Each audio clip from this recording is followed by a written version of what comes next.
নমস্কার বন্ধুরা, রূপাস লাইফস্টাইলে আপনাদের স্বাগত জানাই। আজকে আমি ফুলকপি আলু দিয়ে একটা রান্না করে দেখাচ্ছি। সেই জন্য ফুলকপিটাকে ভালো করে ভাপিয়ে জল ফেলে দিয়ে নুন হলুদ মাখিয়ে ভেজে নিয়েছি। আলুটাকেও আমি নুন হলুদ মাখিয়ে ভেজে তুলে রেখেছি। এই ফুলকপিটা তৈরি করার জন্য আমি এখানে একটা মশলা বেটে নিয়েছি। এখানে একটা ছোট সাইজের টমেটো, একটা পেঁয়াজ, 3-4 কোয়া রসুন, আদা আর 4-5টা কাঁচা লঙ্কা আর গোটা জিরে বেটে নিয়েছি একসাথে। ফুলকপি আর আলু ভাজার এই তেলটার মধ্যেই আমি এবার ফোড়ন দিয়ে দিচ্ছি। একটা তেজপাতা, গোটা জিরে ফোড়ন দিয়ে দিলাম।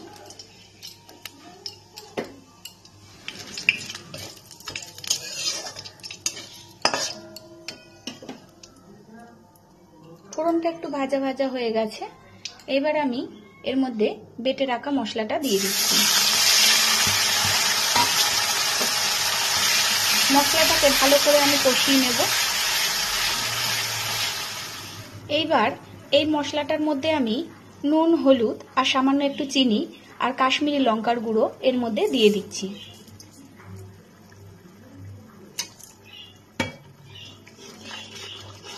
দিয়ে এবার মশলাটাকে আমি ভালো করে আবার কষিয়ে নিচ্ছি। যতক্ষণ না পর্যন্ত মশলাটার থেকে তেল বেরিয়ে যায় ততক্ষণ আমি এটাকে কষাতে থাকছি।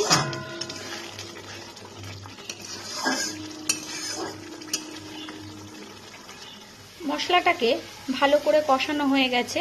দেখুন পাশ থেকে তেলটাও ছেড়ে দিয়েছে। এইবার আমি এর মধ্যে ভেজে রাখা আলু আর ফুলকপিটা দিয়ে দিচ্ছি।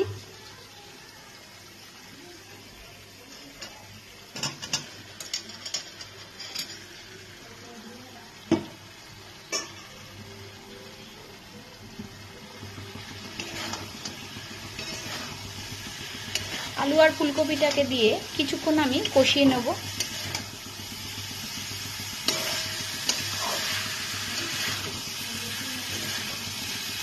ফুলকপি তো অনেক রকম ভাবে খেয়েছেন, একবার এইভাবে করে দেখুন, খেতে খুবই ভালো লাগবে। ফুলকপি আলুটাকে মশলা দিয়ে আমার ভালো করে কষানো হয়ে গেছে। এইবার আমি এর মধ্যে পরিমাণ মতন জল দিয়ে দিচ্ছি।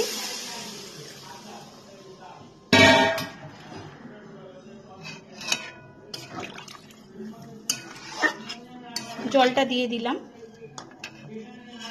ফুলকপি আলুর ঝোলটা আমার হয়ে গেছে।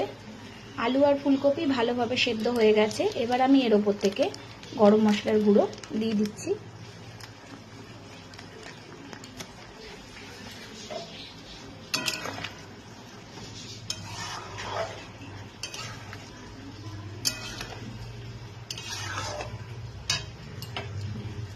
এবার এটাকে আমি নামিয়ে দেবো।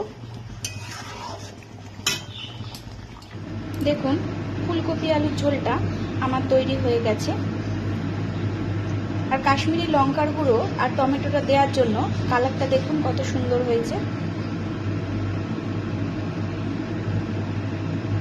আমি যেই রকম ভাবে করলাম একবার সেই রকম ভাবে করে দেখবেন, খেতে খুবই ভালো লাগবে। আর ভালো লাগলে অবশ্যই আমাকে কমেন্ট করে জানাবেন, একটা লাইক করবেন আর আমার চ্যানেলটিকে সাবস্ক্রাইব করে আমার পাশে থাকবেন।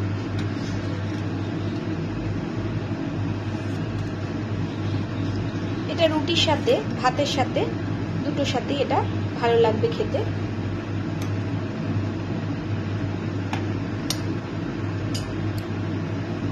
এইভাবে একবার করে দেখবেন।